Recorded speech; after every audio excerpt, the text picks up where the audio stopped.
Are you a one bracket guy or are you a multiple bracket guy? If you're a one bracket guy, you're a psychopath, as far as I'm concerned.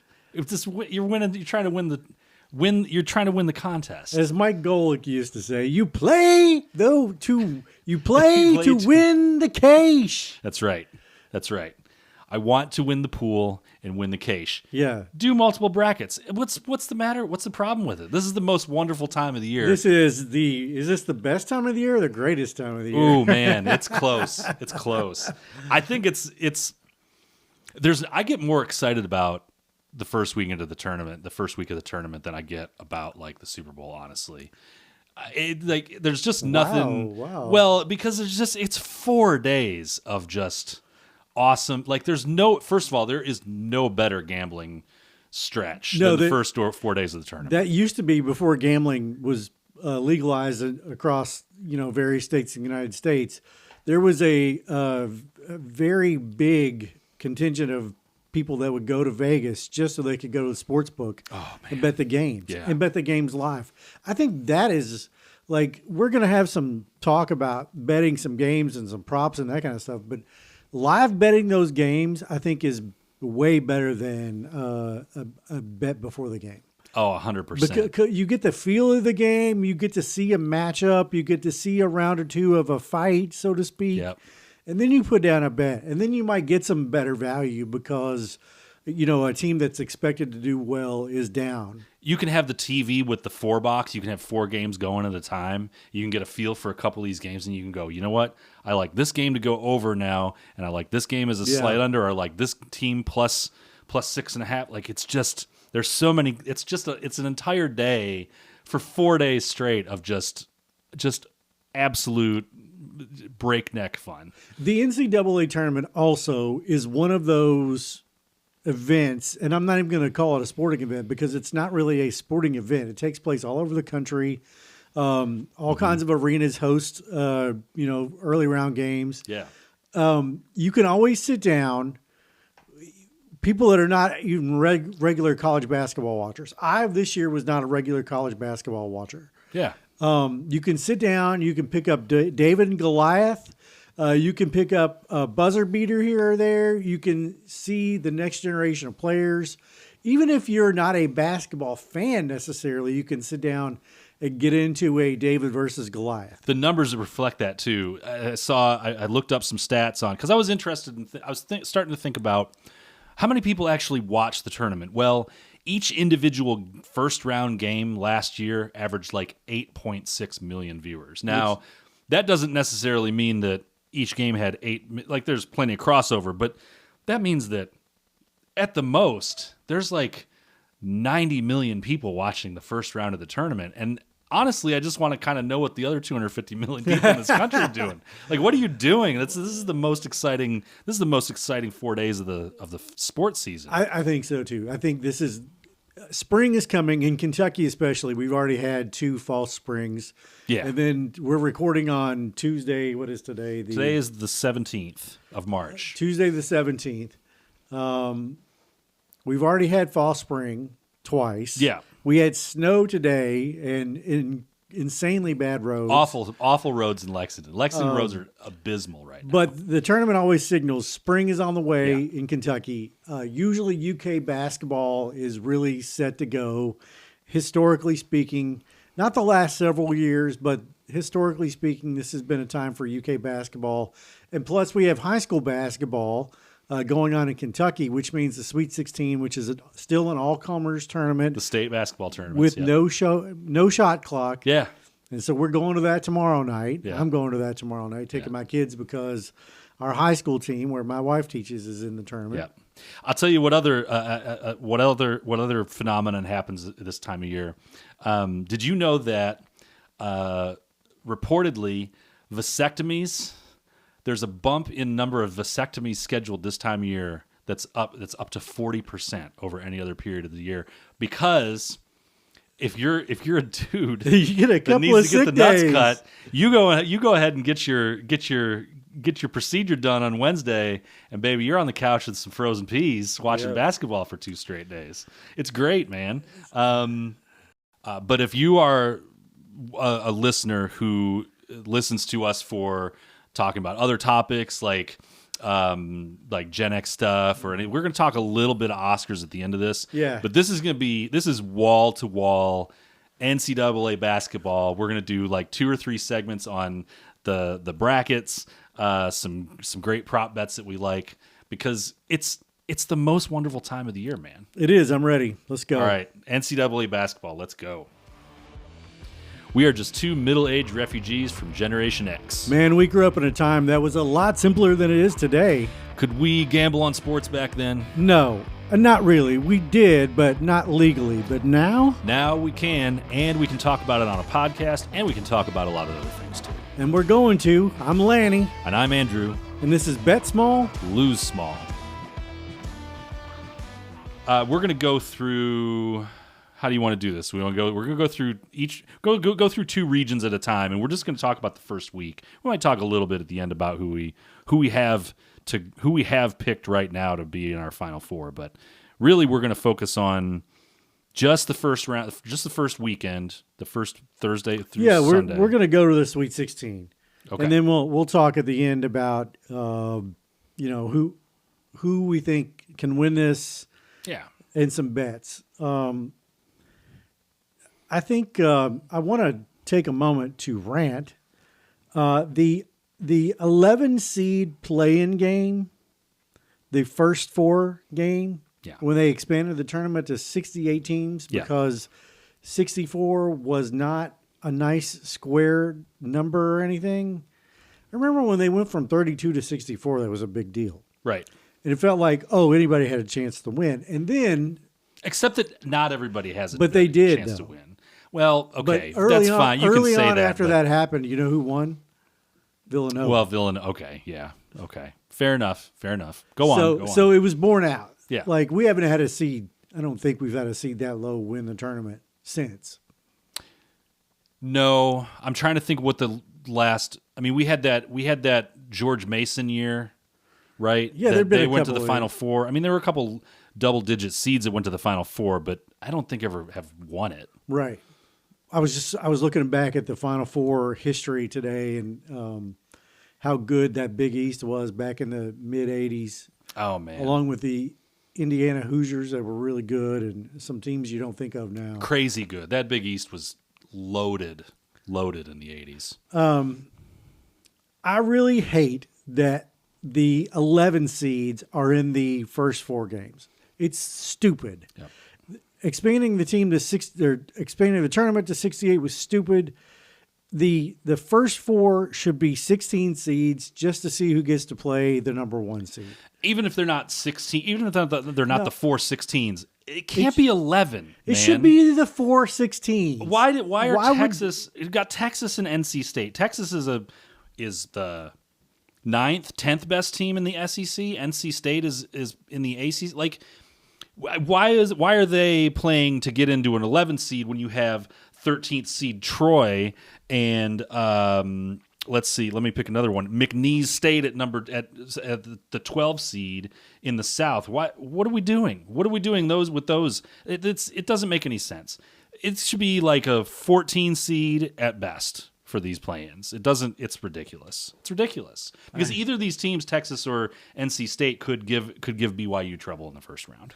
And the Miami Redhawks got stuck in this play-in game as an 11 seed, even though they went 31-1 in the regular season. They almost had a perfect regular season. Yeah. Now they weren't. The quality of competition that Miami has played is, but they were such a great story. Sure. So I thought, like, why not? Why put them in a play-in game? I don't know. I don't understand it. I mean, I think they're a little bit. They're not as good as their record. I mean, they're a good team for the conference that they're playing in. They're a good team. They're not going to go. They're a decent mid-major. They're not going to win the tournament. No, but why punish them? I don't know. That's my question. I don't know. It's ridiculous. Well, they're getting punished because they lost to a sub 500 team in their conference tournament after just steamrolling the rest of their conference. So that's what the punishment is for. And then Akron went on and won their conference. Yeah, tournament. and I'm not sure the punishment fits the crime there, but no, I don't think so either. Yeah. We're rambling. Yeah. let's get to the brackets. Okay. On the CBS Sports bracket, which I think is that the creme de la creme of the brackets? Sure. They have the nicest app, I'll tell you that. The Tournament Challenge app for ESPN has gotten a little worse every year. Okay. That's where I submit usually most of my brackets. I've been a CBS Sports guy for years and years. NCAA has a bracket. I mean, everybody has a bracket. Everybody's got a bracket. I'm old enough to remember when the Lexington Herald Leader came out with the color bracket on the Monday after the selection show. Oh, man. And I would go buy that. In fact, when I was a kid, I would make my own bracket. Oh, yeah. You used to have to fill it all in. Fill it all in. Yep. So it's nice to have the bracket for, we lived in the time before the internet. It's weird.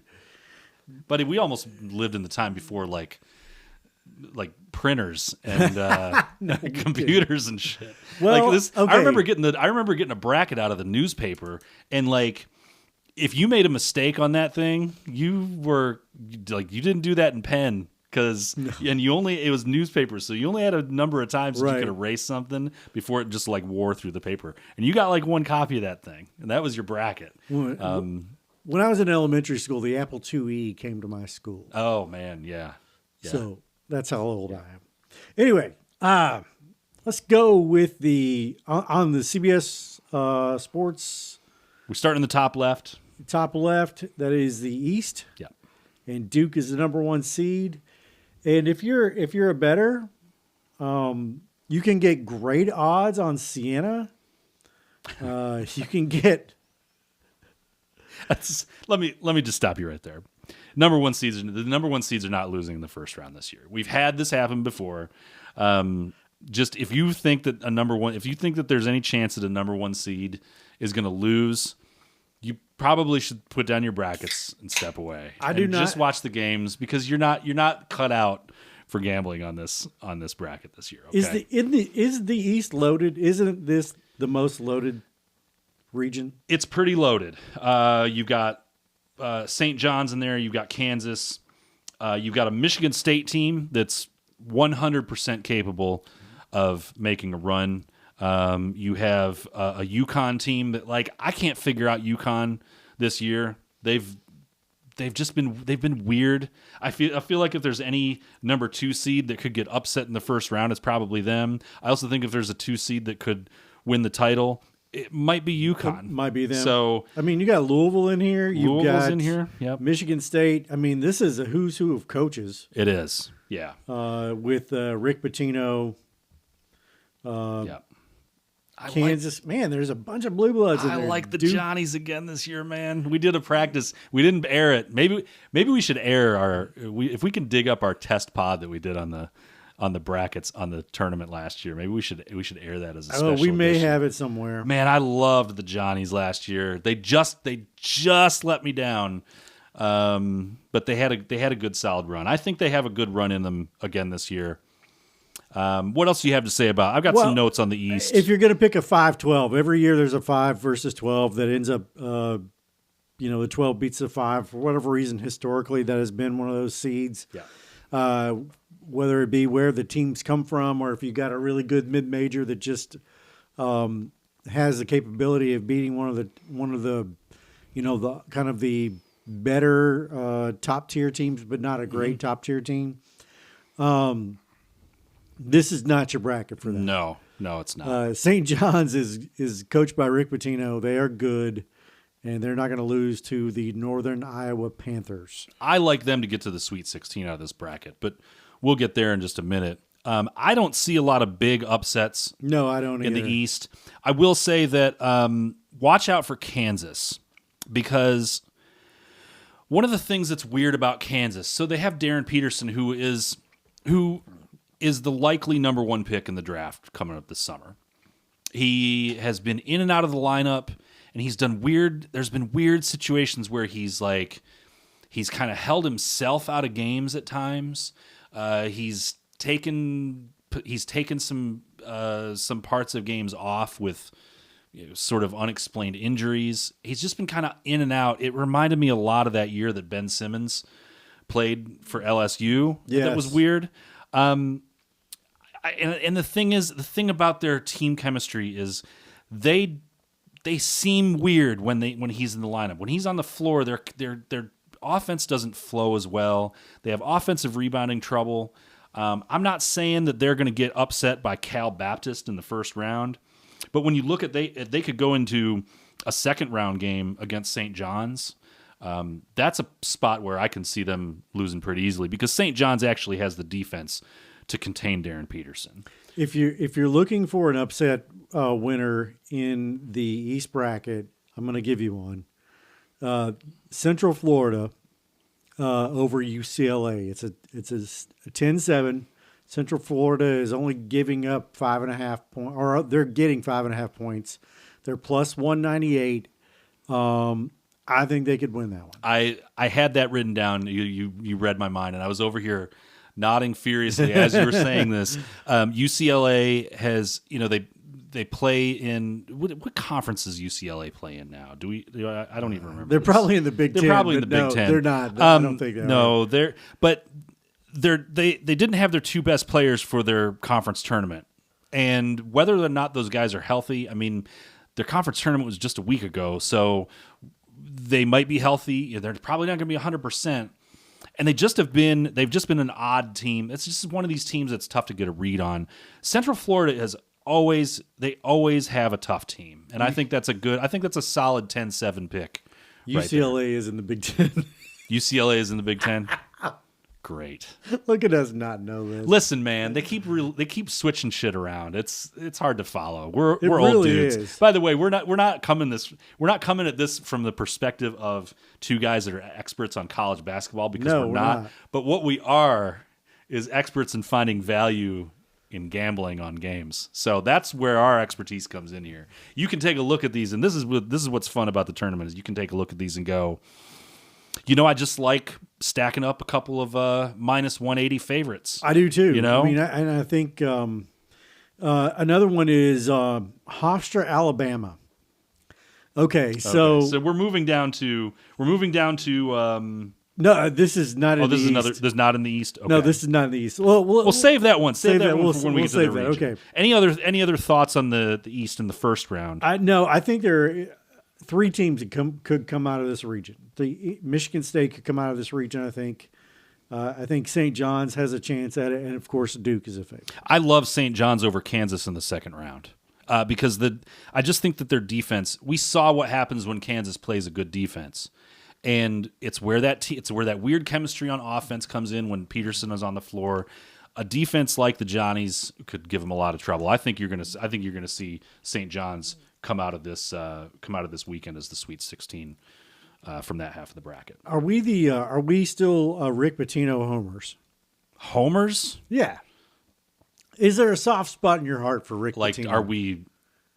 Is it a home game for we like vampires? No, we root for Rick Pitino. I don't root for Rick Pitino. I like watching Rick Pitino coach basketball. Let me put it that way. I don't necessarily like Rick Pitino for a number of reasons. Like hanging out with him? You don't want to hang out with him? I don't feel like me and him would share a scotch. Plus, his schedule's got to be weird because the sun can't be out.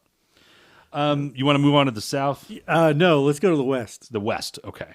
The West is matched up opposite in the CBS. And the number one seed in the West is Arizona. Wisconsin's a 5-12 with High Point. Tubby Smith, famous. High Point. Point. Yes. Arkansas is in there as a 4 seed. It's John Calipari's new team.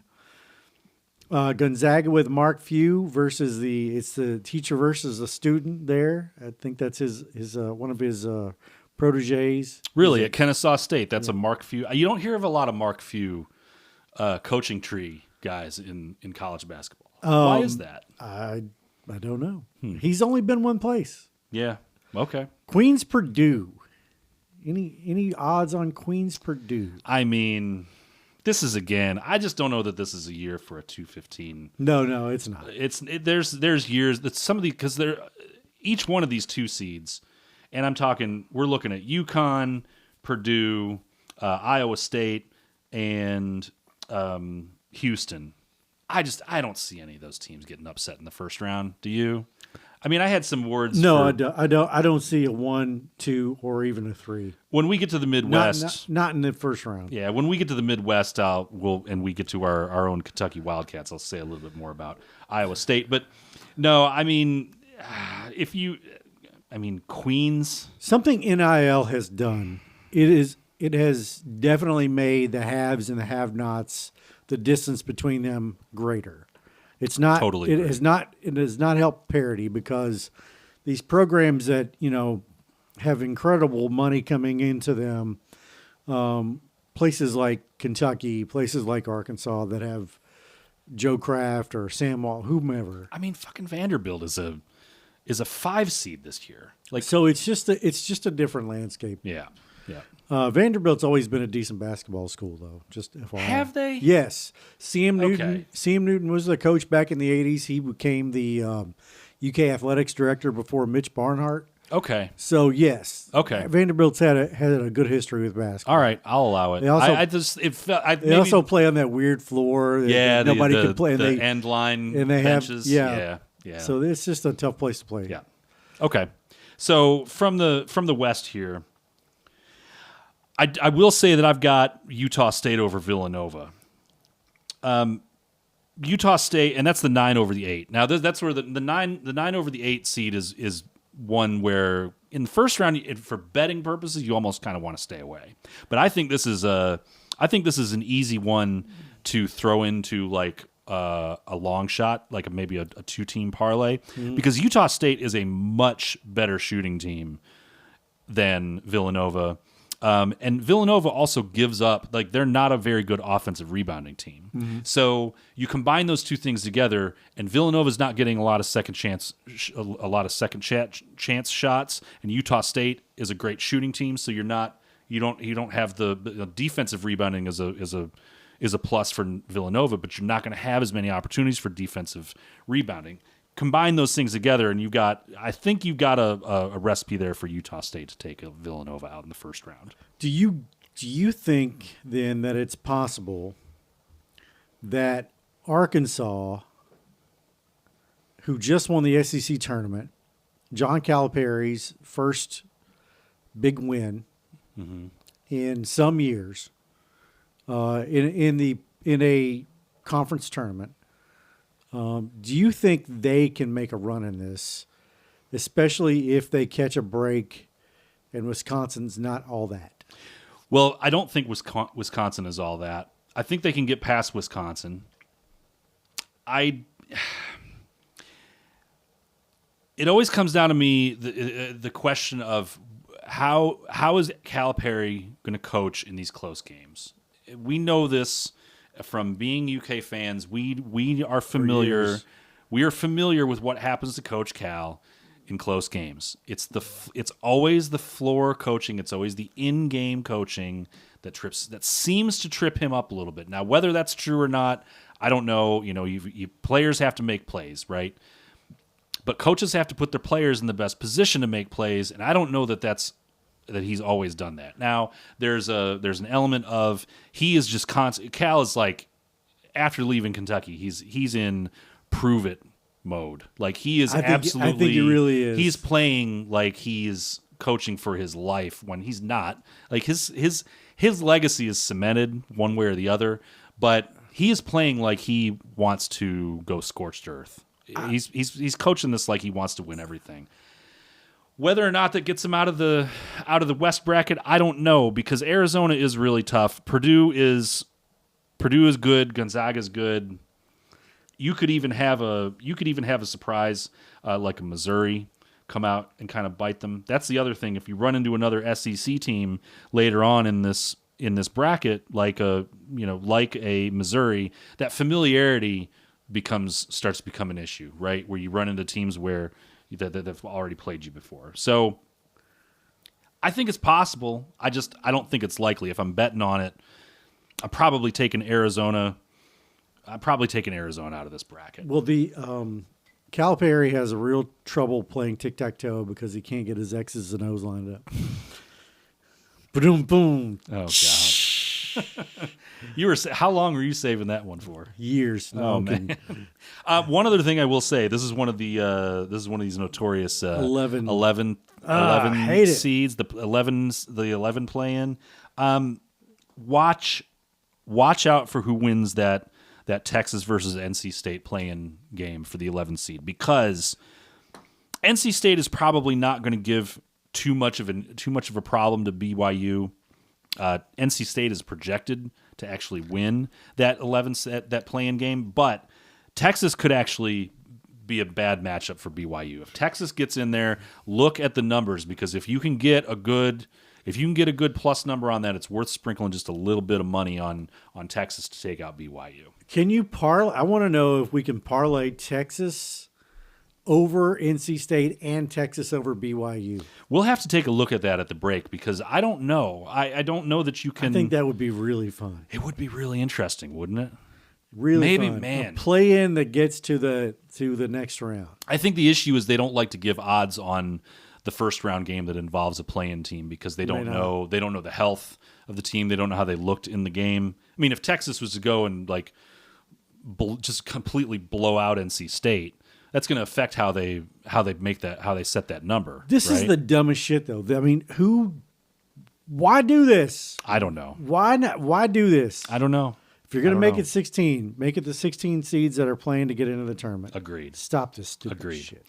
Also, I will say this about the West. By the time we get to the second, when I was looking at this bracket, by the time we get to the second weekend, the Sweet 16 and beyond, the West, I think, is the one that has the highest likelihood of just going chalk. Like, you're going to see the 1, 2, 3, and 4 seeds out of all these. I mean, you might see Wisconsin, the 5 seed, take out Arkansas. You might see, a Miami could end up taking out Purdue.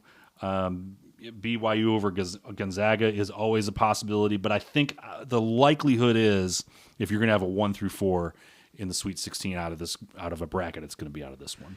I don't want anybody to get caught up in the High Point versus Wisconsin. High Point is 30-4. This is that 5-12 where we always have an upset. I'm not saying this can't happen. I'm just saying High Point is 30-4, and it looks like on paper they have a really good record. Yeah. Their strength of schedule is 319th. Yeah.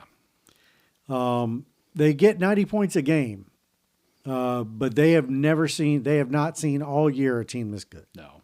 And this is very similar to Miami of Ohio. Like, you can look great in a lesser conference like that. Mm-hmm. That does not mean that you've played anyone the caliber of Wisconsin to this point. So, no, I don't think so. Yeah, don't get sucked in on that one.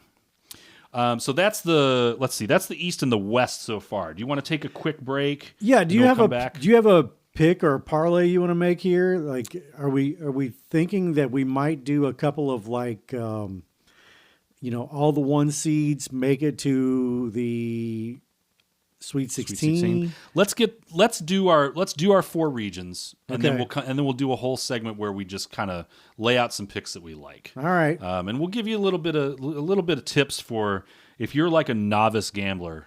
Man, this is one of the best weekends to just not know shit about gambling, because you can make a few pesos off of the backs of some pretty obvious picks. So let's take a quick break, and we'll do the Midwest and the South.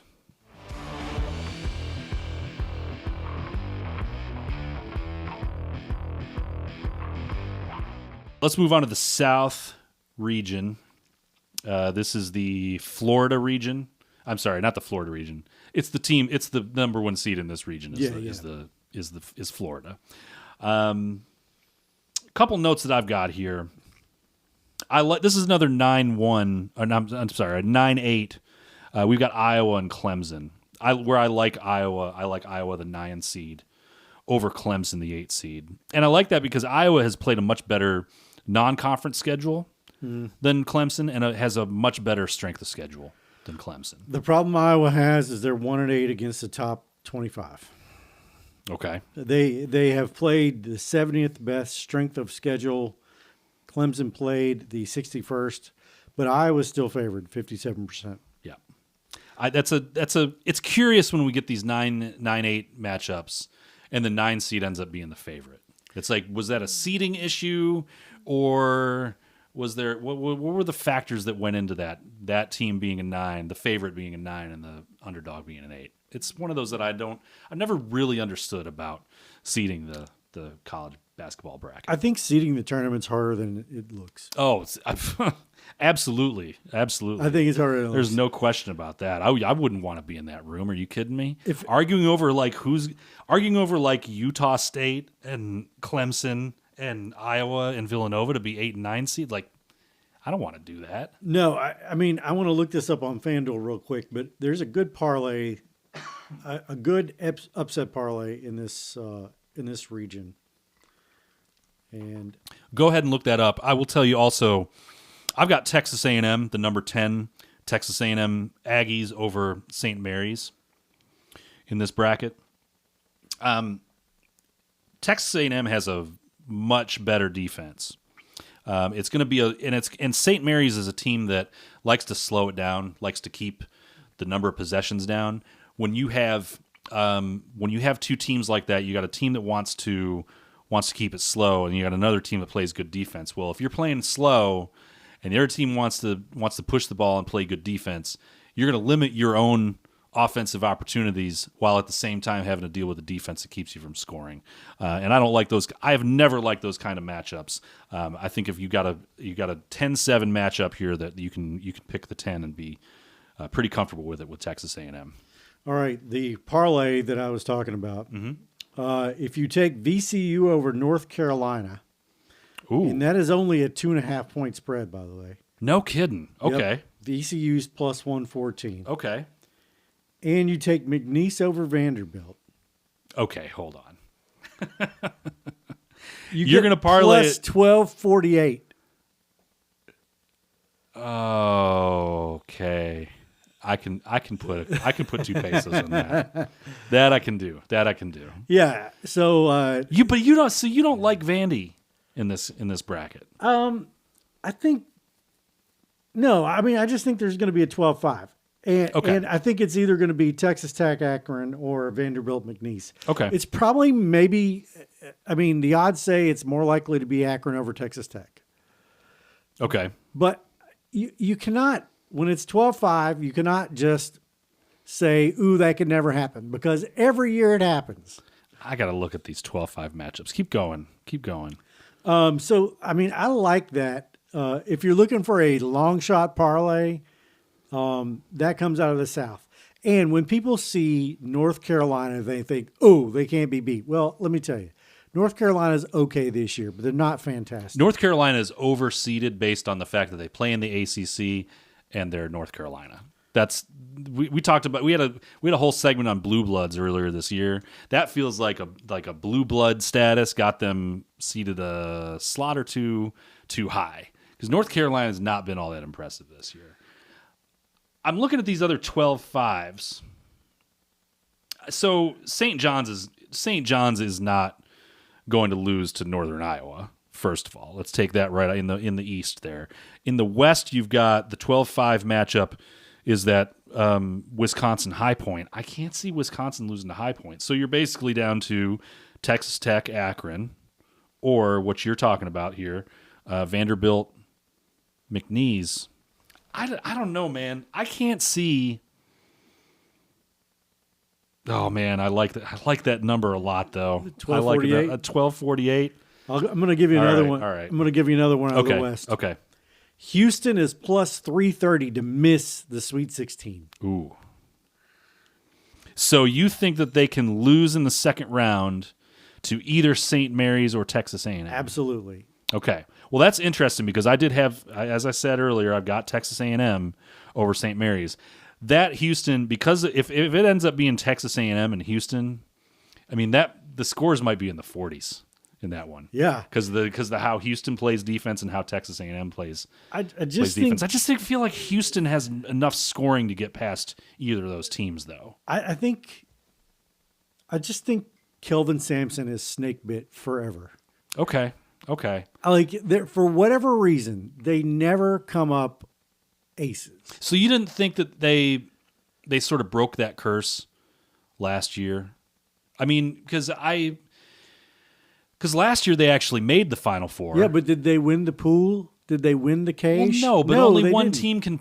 one team can win the pool and win the cash. I'm just and it was saying- Florida, who was a superior team to This basically is- everybody this except is Duke. Just like the Calipari thing, though. Okay. Calipari has had a team that went 38-1. He's had 50 Too NBA soon. players, Too soon. and he's won one title. Okay. He won one title at Kentucky. Yeah. I've been to other was it 2 other Final Fours, though? Yeah, he went. Okay. Yeah, Look, I think maybe our perspective on this gets a little skewed because we're Kentucky and like we measure success in. I mean, we basically say we're not the Final only Four. ones. Hey, that's great. Did you win the title? You know, and even though we've only done it 8 times in 104 years, like, you know, it still gets to where I think our view of what's success is a little skewed. Houston made the Final Four last year. I'm know? not saying they're not successful. I'm saying Kelvin Sampson is never going to win a national championship. Okay, that's fine, but I don't think that means that Kelvin That doesn't Sampson mean he's not a is good gonna coach. lose to St. Mary's or Texas A&M. I think they're snake bit. Okay, hey, listen, that's why we do this show, man. By the way, I've got I think I'm looking at the March Madness, the actual official March Madness Live app here. I got it looks like Howard is going to beat UMBC. They're up 85-81 with about 13 seconds to Breaking go. So, news. This happened breaking news. yesterday. Yeah, for all of you who are watching. Oh shit, they got it. Okay, we don't have to do running commentary here. All right, I got lost here. So are we still in the? We're still on the South, but we Still can on the move South. to the Okay. Midwest. Yeah, let's move over to the Midwest. This is our Kentucky Wildcats bracket. They are the 7th seed in this bracket. The number 1 seed in this bracket is Michigan. Did they deserve to be in the tournament? And did UK deserve to be a 7 seed? They deserve to be in the tournament for sure. Okay. They did not. I thought they should have been an 8 or a 9 seed. Okay. And we were texting about this the other day when Kentucky was playing Florida in the SEC tournament, and they gave the appearance of keeping that game close with Florida when it was never really close. No, Florida had a 5 to 10 point lead the entire game, and they got it a little bit close towards the end, and the result looked better than it actually was. Florida has outmatched Kentucky every single minute of every game that they've played. They've played 3 games this year. They were not good enough to be. I think they were inflated. The seed was a little inflated because of that game. I think they should have been an 8, maybe a 9, but they're going to run into a Santa Clara team who is the 10th seed. And I will tell you right now, if you want to pick a 10-7 upset, this is a good one to look at. Okay.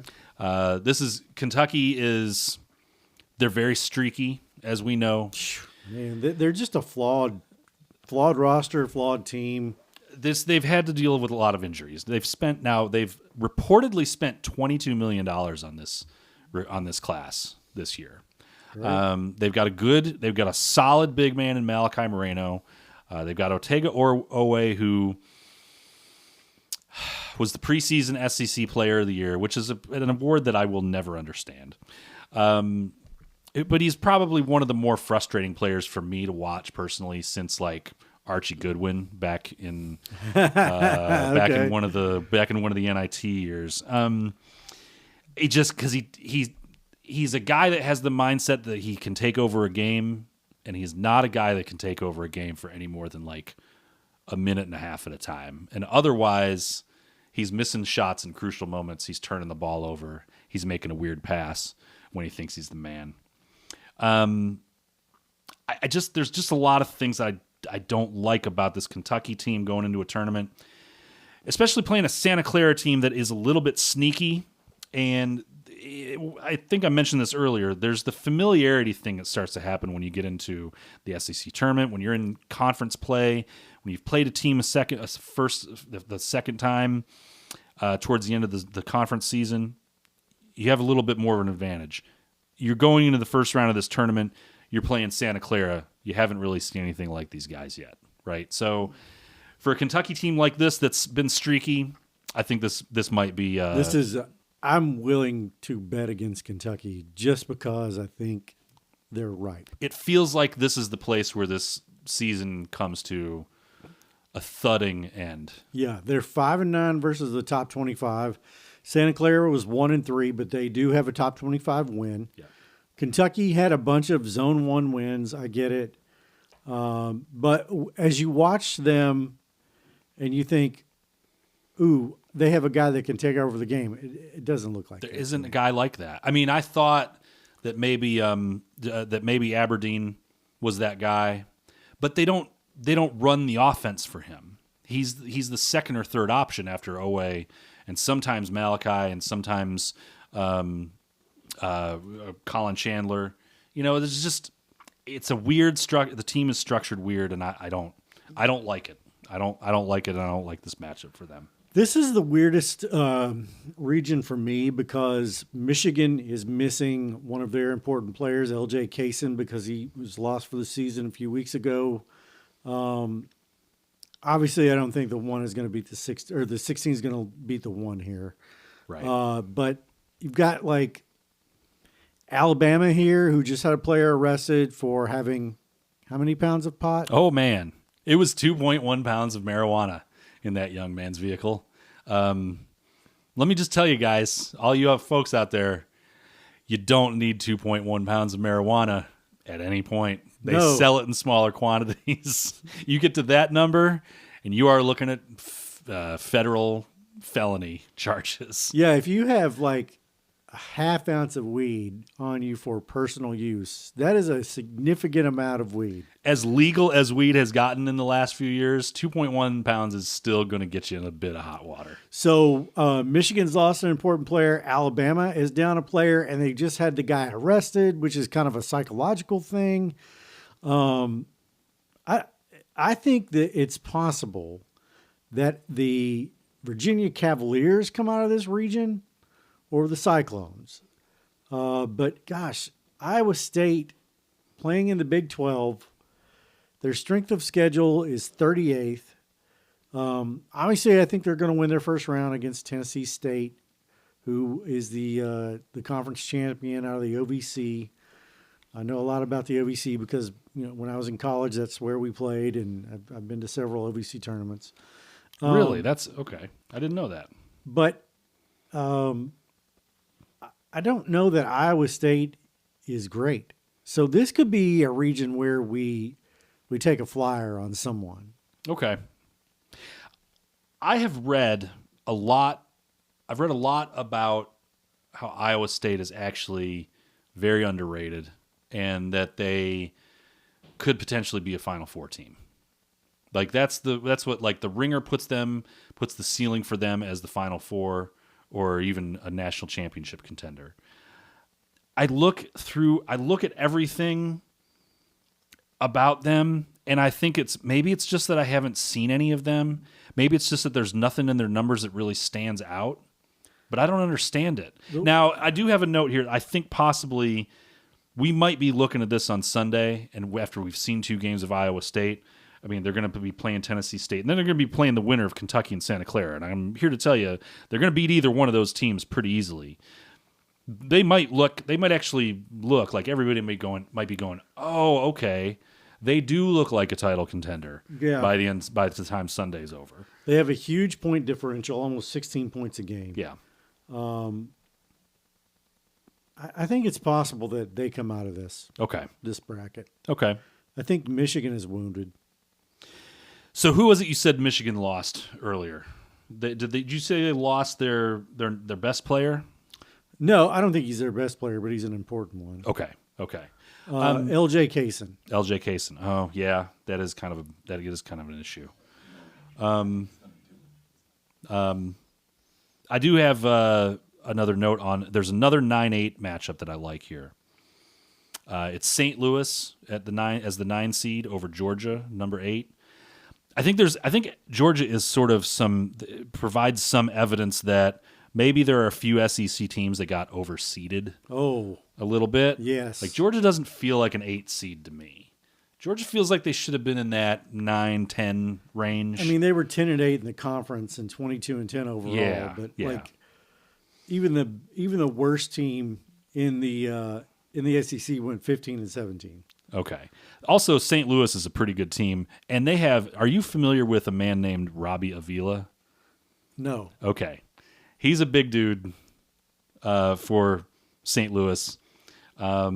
Like a tall guy? He's a big doughy white guy who wears some goggles. Oh, wow. His nickname. Get ready for this. All right, let's hear it. Are you sitting down? You're sitting down. Cream Abdul-Jabbar. God. I would love to say that was my nickname when I was playing pickup and when I was younger, but it was not. So anyway, I like St. Louis there over. I like St. Louis over Georgia. That's another 9-8. I think there could be up to all four. You could have all 4 9-8s be upsets. In this I think so. And I don't know that 9-8 is such a big upset. Yeah. They're one of the fun games to watch, honestly. Also, don't get fooled by Hofstra. There's some buzz that I've read around Hofstra, and I know you mentioned the Alabama kid that they just lost to a excessive possession of marijuana. Don't get cute here. Hofstra's not going to beat Alabama. No. Okay. That's about all I've got. Oh, and I do think there's a good chance in the second round if Tennessee can take care of business. They are the 6th seed. They will be playing the winner of, I believe it's who's going to go into that one? That's the other Miami. That's the Miami of Ohio versus SMU play-in game winner. But I don't think it matters because I think Tennessee's going to beat whoever comes out of that game, and that'll match them up with most likely Virginia, who's got Wright State in the first round. Virginia, the 3 seed. We know that UVA always manages to fuck this up, right? Yes. I mean, they're I think the only team that's ever lost a 116 game. They lost a 215 matchup. This is the perfect place for Virginia to lose to a number 6 seeded Tennessee, who I actually think is, for the amount that we've talked about the SEC maybe being a little overseeded, I think Tennessee could have been a 5. Well, they got this tournament. They're ranked 20th. Yeah, and we're ranked higher than that at different points of the season. Yeah, I mean, it's not like they're a bad team. They have a 10-point differential. Yeah. So 22-11, 11-7 in the SEC. That's still a good league. Yeah. It's not Big Ten good, but it's good. No. So watch for that. I like that. I would love Tennessee in that if they match up against Virginia in the second round, what we call the round of 32. That gets us through. Does that get us through? Yeah, it gets us Midwest through and the basically South? the first rounds of all the regions. Most of the second round. And when we come back, let's do some parlays Okay, I'm ready for it. This is where we make our money, folks. or lose it Or by betting small and losing small.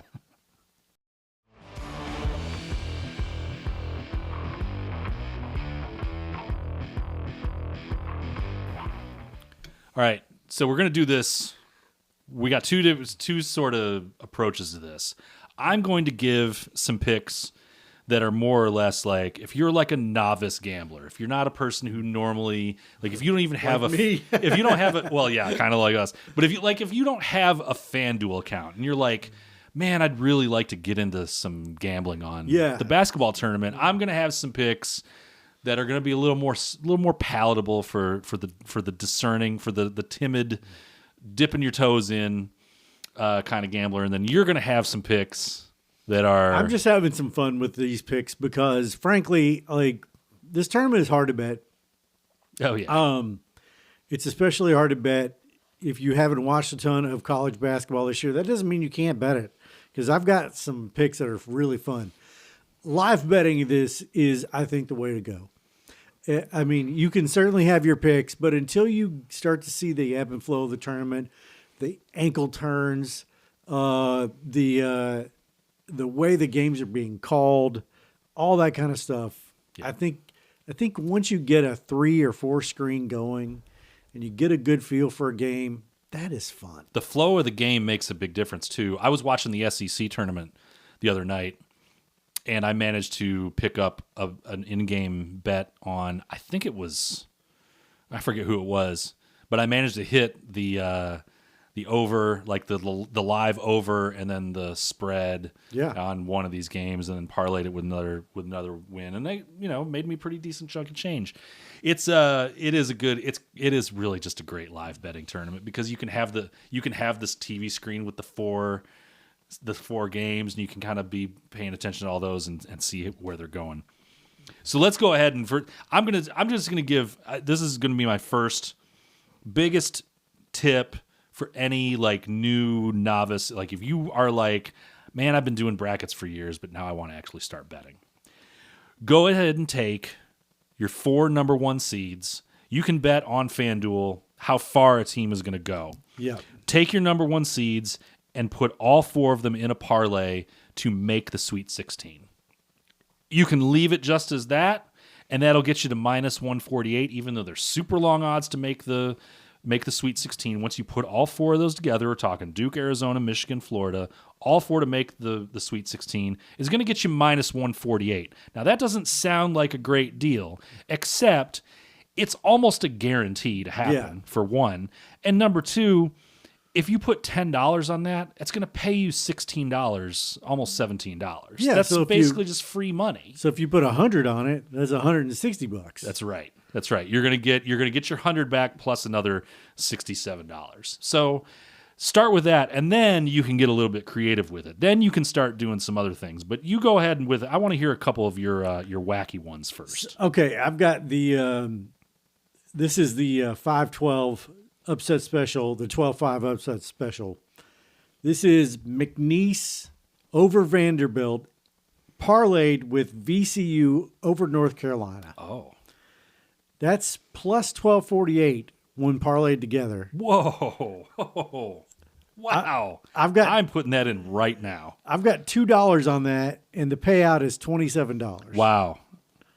I'm gonna put that in. I'm gonna put that in while we're talking, probably, because that's amazing. VCU over North Carolina. Yep. And McNeese over Vanderbilt. Wow, you just don't have a lot of faith in Vanderbilt. Do you? I don't. Huh. Okay. I really didn't. Was it the 25-point win over Kentucky, or was it the? You know what? Was it the winning the SEC tournament? Wait, did they win the SEC tournament? No, Arkansas did. But they beat Florida in the semis. Yeah, I think those conference tournaments, I think the prestige of winning them has gone away a long time ago. Sure. And I'm not saying coaches are tanking. I'm not saying that at all. But what I am saying is, if you don't get an SEC tournament trophy championship and you go to the NCAA tournament and you win, no one gives a shit. No one's going to care. Yeah. No one gives a shit. It might mean a little bit more to somebody like, for example, John Calipari. Sure. To win an SEC tournament. I think he wanted to run it straight up the ass of everybody that has talked bad about it. Okay. That's fair. Which is about half the country. Conference tournaments, as we mentioned earlier briefly, it also gets a little bit They're weird. just a moneymaker. You're playing day after day after. You're playing like 4 or 5 straight days in those conference tournaments. You're playing against teams that you've already seen a couple times, right? At least sometimes twice. I think conference tournaments are for the cash and for the live audience because when you travel to like the SEC tournaments in Nashville every year, that place is on fire. Yeah. The atmosphere is amazing. Is fun. And it's also an interesting opportunity for teams that could sneak up and grab an automatic bid. Like Ole Miss, like all of a sudden they were like sub 500 in the SEC, and they made the quarterfinals and really looked like they could have made some noise in that tournament. If they'd won, they would have been in the tournament. Anyway, We're getting off track. Go on. Okay. I said before, put your 4 number 1 seeds in a parlay to get to the Sweet 16. Then you can get a little bit creative with it.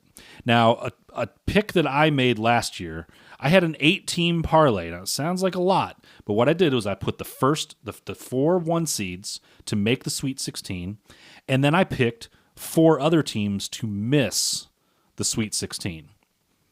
And you can pick teams like, for example, BYU, Louisville, UCLA, and Missouri to miss the Sweet 16. Yes. These are fun. That will get you to plus 338.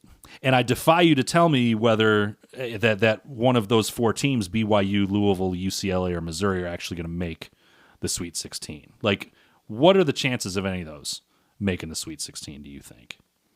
Not good? Probably not. Not good to terrible? Probably Marginal pretty bad. at best? Okay. You can also do something like I did here with the with three of the number one seeds to make the Sweet 16. I picked Duke. I'm sorry, this is a different one. I picked Duke and Michigan, two number one seeds to make the Sweet 16. Gonzaga to make the Sweet 16. Now Gonzaga is a 3 seed, a 4 seed, a 3 seed. They're okay, three. So it's pretty chalk for them to make it. St. John's to miss the Sweet 16. Wisconsin to miss the Sweet 16.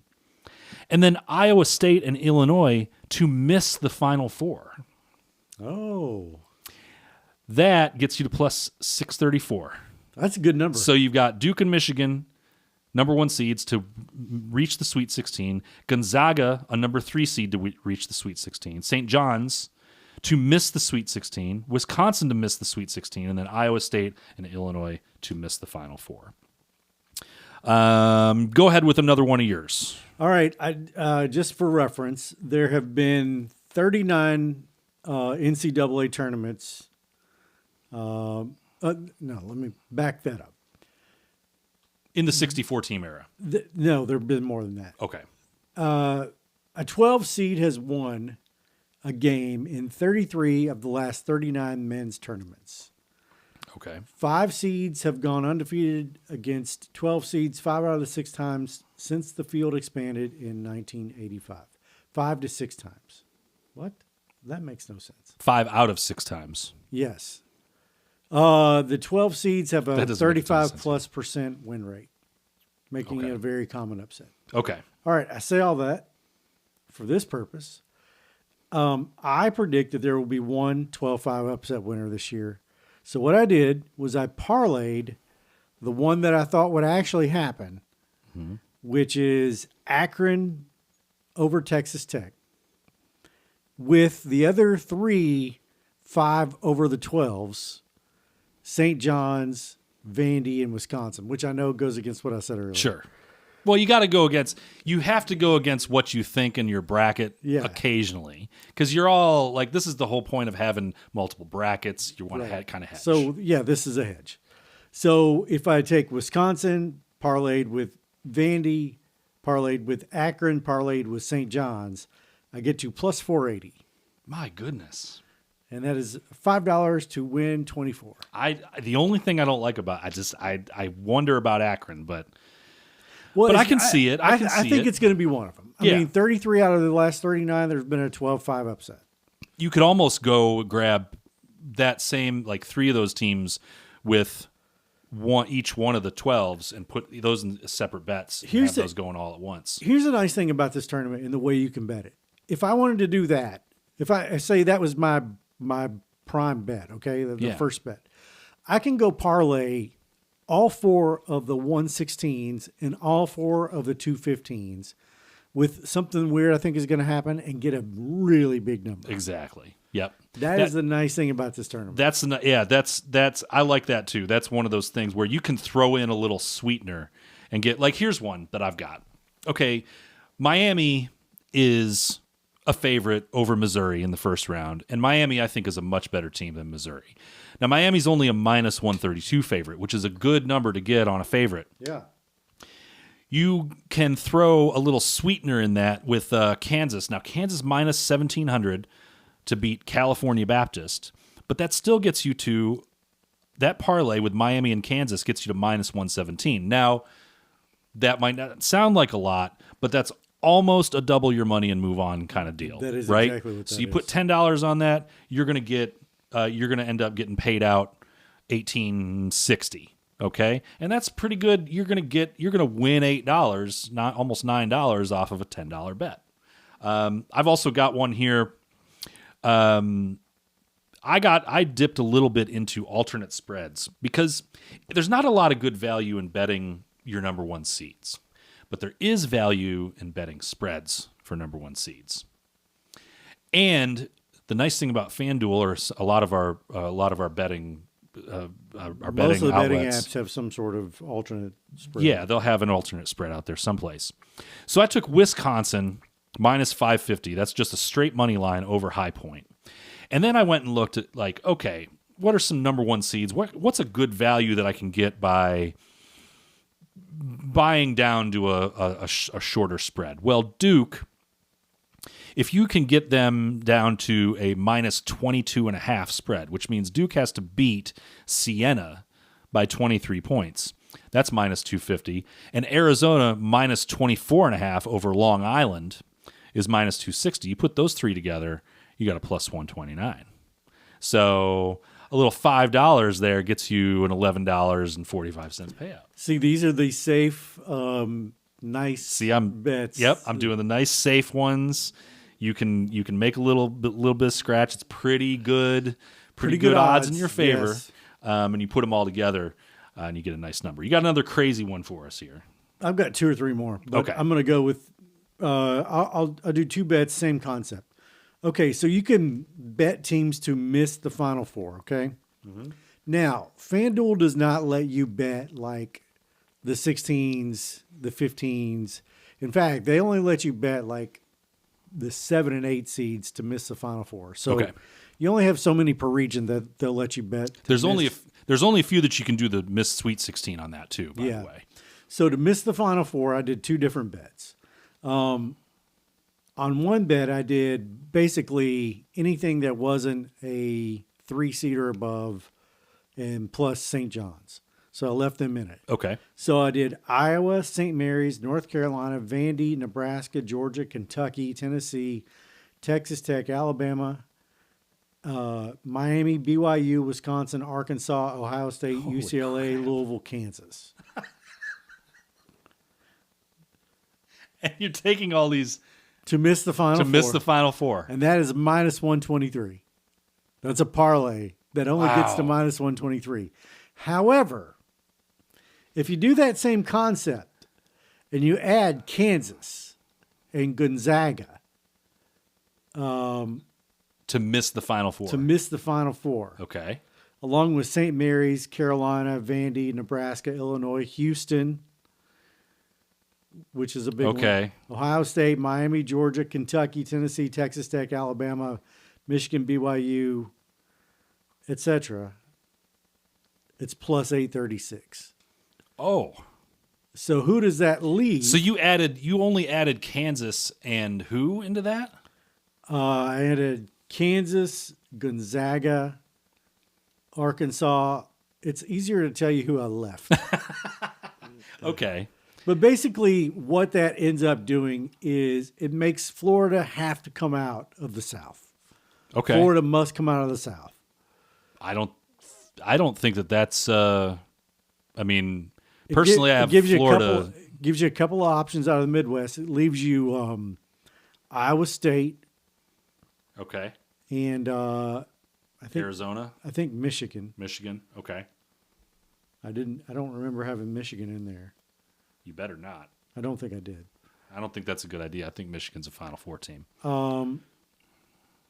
But yeah, Okay. it leaves Arizona out of the West. It leaves Purdue out of the West. It takes out Gonzaga, though, because I just don't think they're in it. Okay. And it leaves Duke. It leaves UConn. Mm-hmm. And it leaves Michigan State. Okay. I like it. I kind of like that. And it makes it, you know what it does is it forces you to watch a lot of those games. It's kind of reverse picks. Yeah. It's like you're leaving a few teams. Yeah. Yeah. Okay. You got Okay. another bet before I do my crazy one? I do. All We right. talked about the 9-8 seed, the 9-8 games.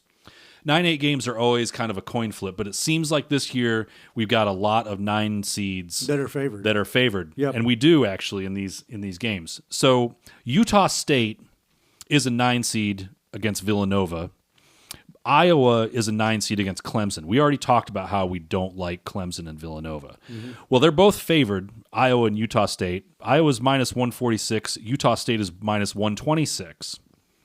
You put those together in a parlay, and then we talked about this could be the thud that ends Kentucky's season. Santa Clara is only a plus 132 underdog as a 10 seed against 7 seed Kentucky. So if you put Santa Clara, Utah State, and Iowa in a 3-leg parlay, you can get to plus 601. I love this. Yeah. I love this. I'm going to steal that from you in a moment. Yep. Got another one? All right. This is the longest odds I've ever placed on a wager. This is great. And we've done some crazy ones, my friend. All right. This is a 5-game parlay. Okay. This is the all underdog special, but they're not crazy underdogs. Okay. Okay. There's the longest shot in here is plus 213. Okay. I've got South Florida money line at Louisville or against Louisville. VCU money line Carolina. Texas A&M against St. Mary's plus 144. VCU is plus 125. St. Louis is plus 127. They're facing Georgia. And Central Florida is money line versus the Blue Blood UCLA. Okay, so we've got plus 213, plus 127, plus 144, plus 125, and plus 205.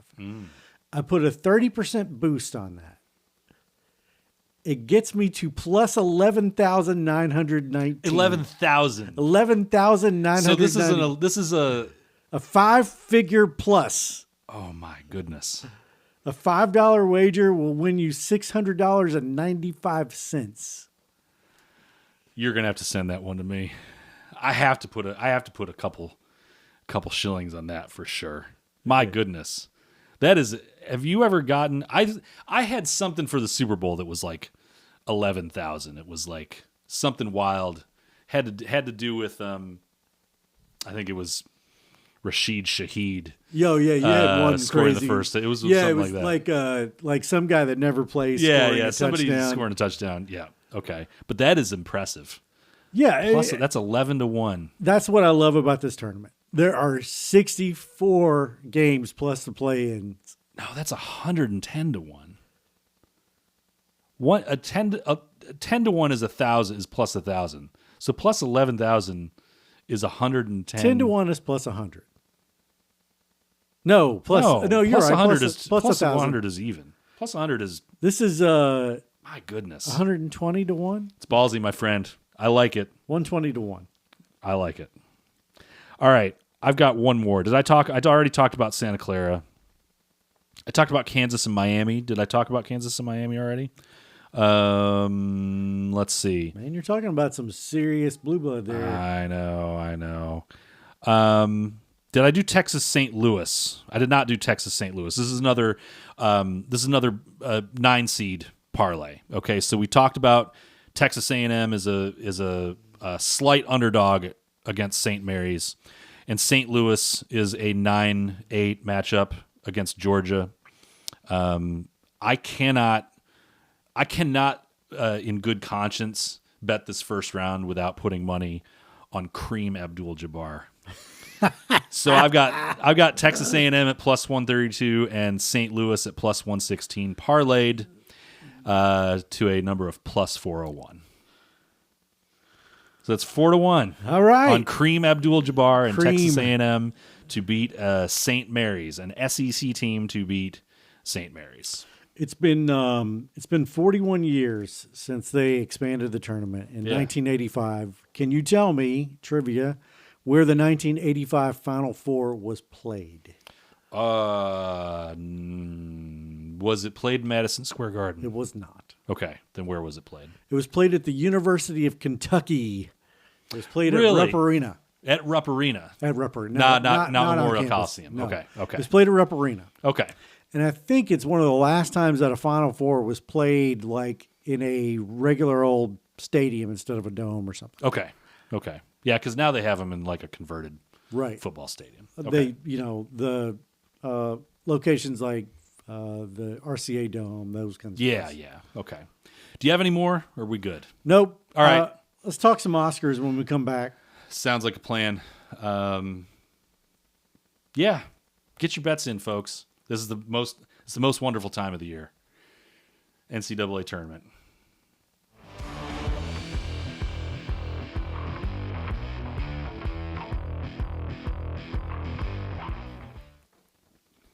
Did you watch the Oscars? I watched some of the Oscars, yes. What'd you think of Conan? You think he did a good job? I always think Conan does a great job. Yeah, same. His podcast is hilarious. I think he kind of got a raw deal when he ended up on cable, but I think Conan's always been great. He doesn't like Conan never gets too deep into the I want to tell a bad or divisive joke. Also, when he does, the jokes that he does that are bad, he knows that they're bad. So like he plays them as such. Right? He will clown himself. Yes, he will absolutely. He will poke fun at himself, which is I think is key because if you have somebody, you can't have somebody at the Oscars, which is already a pretty stuffy. The Academy is already a pretty stuffy organization. I think yes, it can be. Yeah, you can't have a guy hosting your headline show of the year who's going to come off as a little bit of a stuffed shirt, Not that Jimmy Kimmel was that. In fact, I thought Jimmy Kimmel was doing a great job. I thought Jimmy was doing great. I think Billy Crystal, I guess, is my favorite Oscars host. There have been some... Yeah. Back when it was like more pageantry and more like, they did a lot more like big musical numbers in Billy. I remember Billy Crystal's opening used to be like, it was like cabaret almost. It was crazy. I did like the end. Did you see the end of the Oscars? Like after the show was over, the closing skit. They had a pre-taped, a pre-filmed segment with Conan, where they took him. They said, Conan, you did such a good job this year. We've decided that we're gonna make you Oscars host for life. And he's like, oh. This is everything I want. And they were like, yeah, we're going to take you up. We've got a corner office for you. We want to show you that this will be your office. Much like it was directly parallel. Straight out of One Battle After Another, where they take Sean Penn's character up. And they sit Conan down, and he's sitting in the chair. He's got a big smile, and then you see the gas start coming down through the thing, and then they show them wheeling him into the crematorium, and he's got this big dumb smile on his face. It was great. I thought the Oscars had some issues this year. Like some of the folks that came to the Oscars were like tiny little people. Okay. I'm not going to get too deep into it. I'm not going to name a single name. Yeah. But you remember when, what's her name got so much shit for being so tiny in Black Swan? Oh. Yeah. Jeez. Was it Queen Amidala? Yes. Yeah. But she did that for that role. Yes, right? yeah. But she got a lot of crap for it. Yeah, okay. Well, like several of the people that came to the Oscars this year looked like that. Why the hell can't I remember her name? I don't know. I'm getting old. Okay, were you disappointed that One Battle won Best Picture? No, not at all. I was not. Not at all. I could have done with either One Battle or Sinners, I thought. In fact, I think they got it right for the most part. They got Best Director right. Paul Thomas Anderson won. They got I think they got Best Actor right. I felt like Michael B. Jordan. He was clear. Like he played two roles. Played three roles. Honestly, it was a great. It was a great role. It was fantastic. He worked hard for that one. He really did. And people said, well, Leo should have gotten it, which I thought Leo was really good in One Battle. People said that Chalamet burned his own chances by campaigning like a asshole for 3 months. Well, he was also playing a character that no one liked him. No. That was the thing. Chalamet is going to have plenty of chances. Yes, I agree. And Michael B. Jordan is not. He's in a lot of great movies. This is the first time. Like this was one of the ones that you're like, you look at the number of actors that win multiple Oscars for Best Actor, it's a short list. So Number of guys that have won or gals that have won multiple Oscars for anything it's short. is pretty small. Right. So I think it was the right move. Michael B. Jordan's probably going to have another shot at Best Actor, although maybe he won't. But I think Chalamet at 30 years old, where Michael B. Jordan is almost 40, Leo's already got his Oscar. Chalamet is going to have plenty of opportunities. Leo's getting to that age though where he could really do some damage. Like he could really take on some roles that he knows are. He can do whatever he wants. He has all the money in the world. His style at the Oscars was absolutely fire. That mustache with the hair and the classic tux and everything. Man, he looked like he teleported here out of like 1927. It was awesome. I've never thought he was like a good-looking guy, but everybody seemed to love Jack Nicholson, and he was never a good-looking guy. So it's maybe the that swagger. It's the swagger. Man. Maybe that's Leo what it just is. has a swagger. Jack always had a swagger about him, and Leo had it in spades at the Oscars the other night. I do want to mention one of the awards that was near and dear to me was the best documentary short. Okay. Because I had a friend that had worked on Armed Only with a Camera, The Life and Death of Brent Raynaud. That was the one in Ukraine. Yeah, where they followed the guy in Ukraine. Brent Raynaud was killed in early on in Ukraine. Okay. His brother Craig and a guy named Juan Arredondo produced this 37-minute short. But the guy that won is Joshua Seftel and Conal Jones. But the guy that fronts these stories is Steve Hartman, who if you've seen a feature story that made you cry, it's probably Steve Hartman that told it. It was Steve Hartman on the CBS Evening News. Yeah, CBS Sunday Morning is where he does a lot of his work. Yeah. And it's called All the Empty Rooms. And it is about parents who have lost children in school shootings and what they do with their rooms. And whew, Yeah. if you saw the piece that Steve Hartman did for CBS Sunday Morning, that was not the entire piece, but pieces and parts, and they just went around and documented this. I did see that. I saw at least one segment of that on a CBS Evening News segment months and months ago. Well, that won the Oscar. Okay, well, and deserved it. Deserved it. Yeah, I thought there were a couple. I saw one or two of the documentaries. I was bad this year about not watching the documentaries that were in these Oscars, but every single one of them, like, you can just tell when you've got a really good crop of those types of movies. You can tell that they're really relevant and important, and the subject material is something that everybody should watch because it's worth having the knowledge of the subject material. That was a really good one. I'm glad that it won. I was interested that I think it was the short documentary or the long documentary? The long documentary, the one from Sweden. Yeah. Looks like it looks like a really good one. I want to go back and watch a lot of those. How did you feel? Let's see. Best Adapted Screenplay was Paul Thomas Anderson. This is where I really thought they did a great job this year of recognizing you had these two just heavyweights in the room in Sinners and One Battle After Another.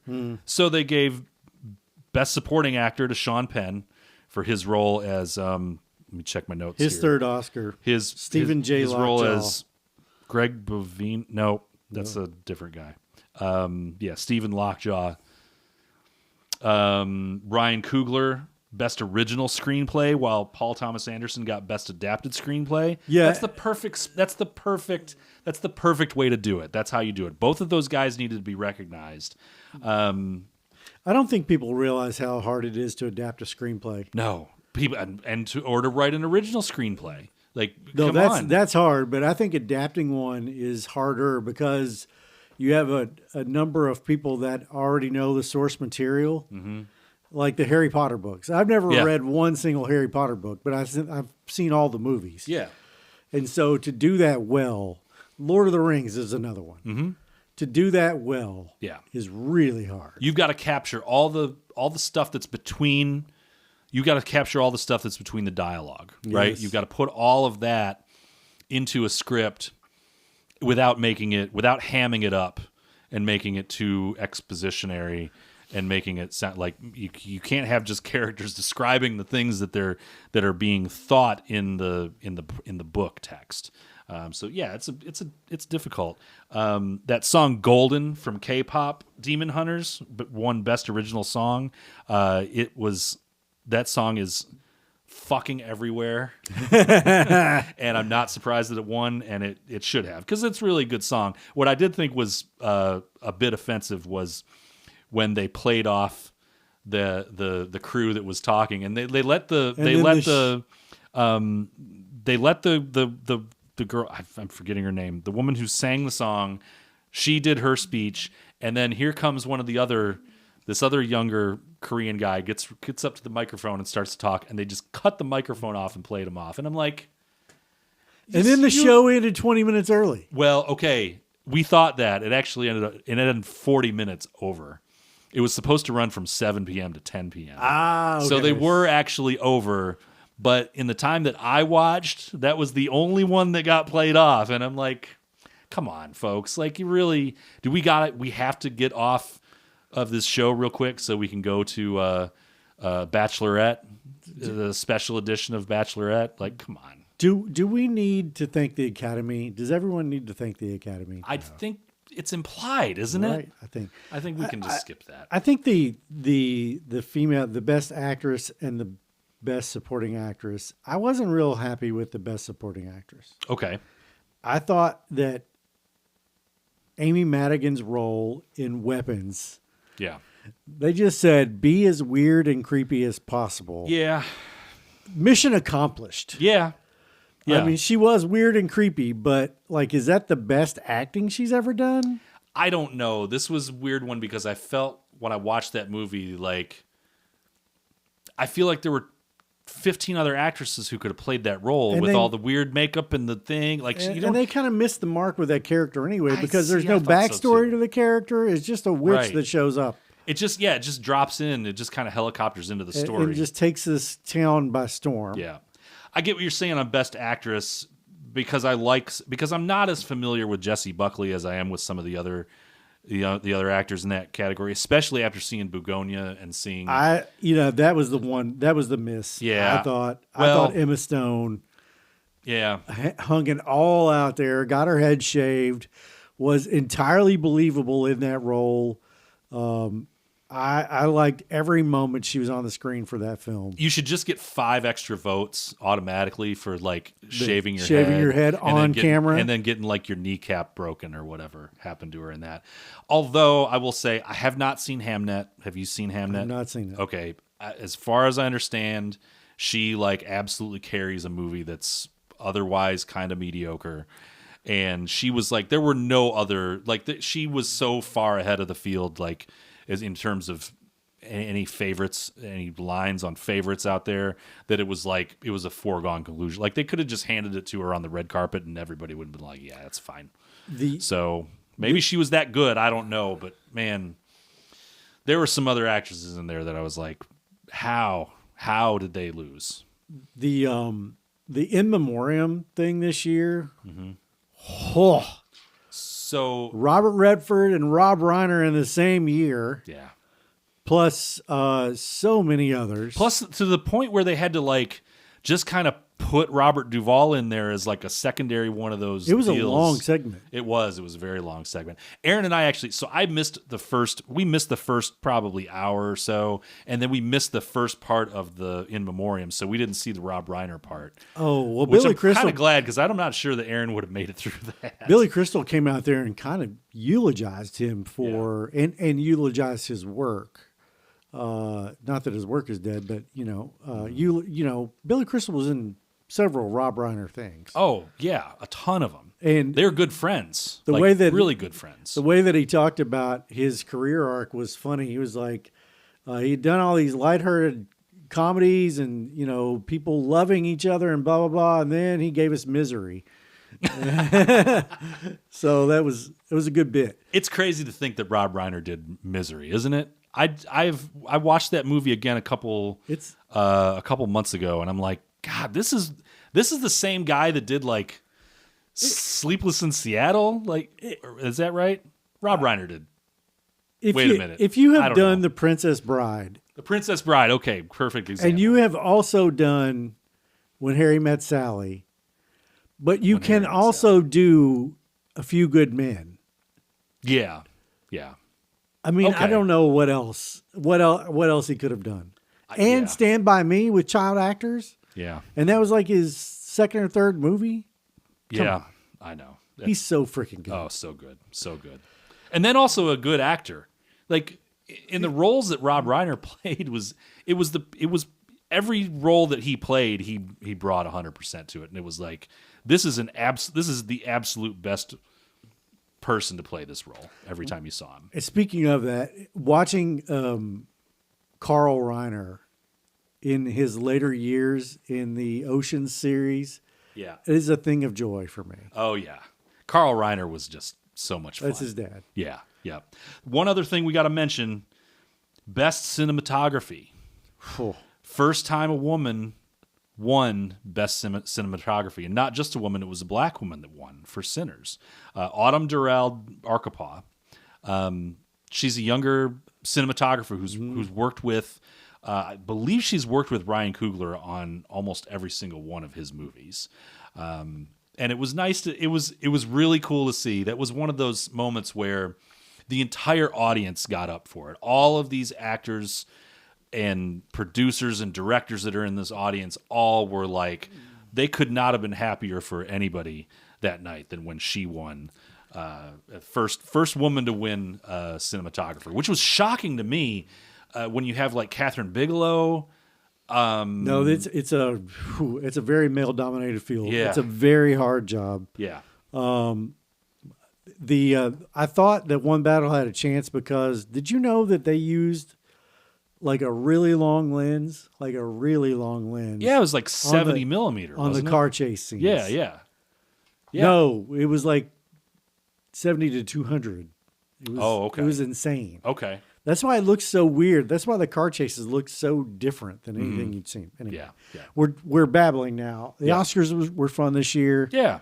They got it right. That's the thing that I really was impressed with. They got it right. They spread the. It would have been frustrating if like just one battle had just swept everything, because it would have taken away from the work Sinners was a really well hour 10 minutes that I've seen. It was really well done. You gotta finish. I'm gonna sit down. I'm gonna strap you like Bugonia style to a electrocution machine and just force you to watch that movie all the way through. The South, then vampires. I would expect nothing more from a man in the Canadian tuxedo. That's right.